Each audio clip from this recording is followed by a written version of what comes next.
Are people dating less? Apparently, yes.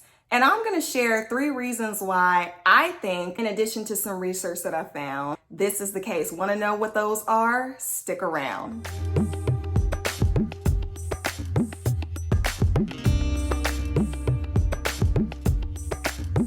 Hi, and welcome to my channel. I am Portia, the communicator, your certified mental health life coach for all things life and love. Shouts out to all the new subscribers. I appreciate you for being here. And if anything that I say in this video resonates with you, give it a thumbs up and subscribe to the channel if you haven't done so already.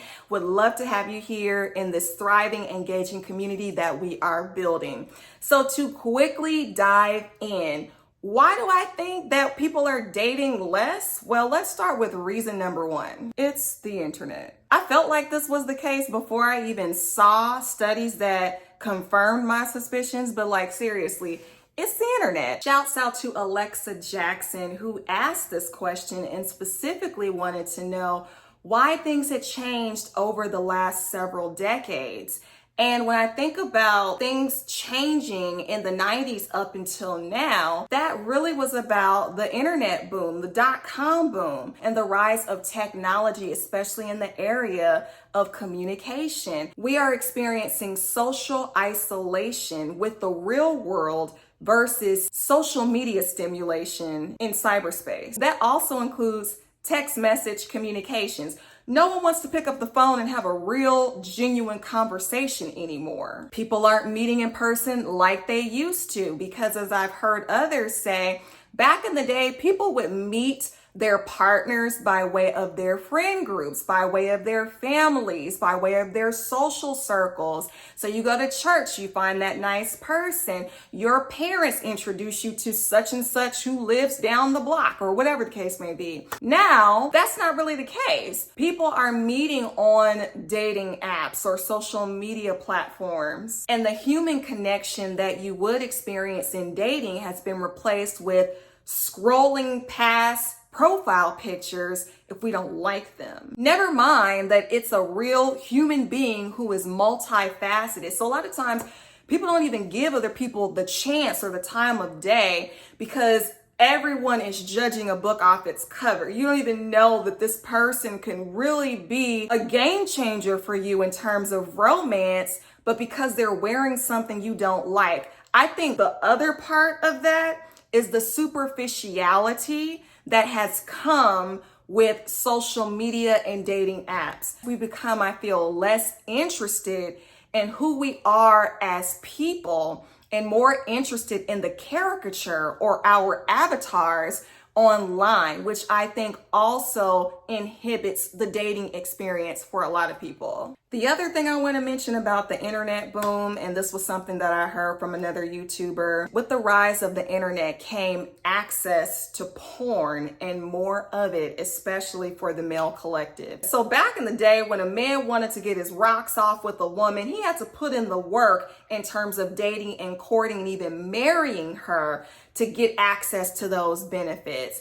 And now he doesn't really need to do that. He can get instant gratification, although it's not the same as having a woman up close and personal. It gives immediate satisfaction in some capacity to where it's good enough. To where, oh, I don't have the money, or, oh, you're not interested. Okay, cool. I got something else that I can do to replace you. Essentially is also what is in the mix of the internet issue as it pertains to why people, and specifically why men, are less interested in dating. That's my answer for the last several decades. But let's talk about the rise in this dateless epidemic in recent years. I would have to say, to add to social isolation, is COVID.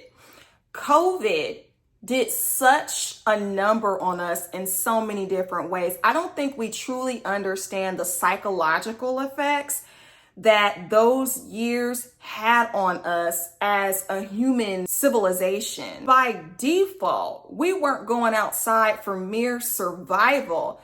So we definitely weren't going out to the clubs to socialize or anywhere else for that matter. And during those years of COVID reigning supreme, there also came the inherent feeling of distrust and mistrust and distance. Even if I do meet you in person, I need to be 6 feet away from you. So we are not getting close up and booed up and all of those things. We're just not doing it because I can't afford to put myself at risk for anything. And because we were quarantining and isolating, especially from our own families, let's not talk about complete strangers that we could potentially date. Because we were quarantining and isolating in those extreme and dramatic ways, that only reinforced the number one reason that I mentioned, the internet being our primary means of social contact. The third reason why I feel people are dating less in 2025 is because of economics. People are not dating because of the financial strain that it can create, especially with men. Young men are not as financially independent as they used to be. In fact, they're making less now than they were in the 80s.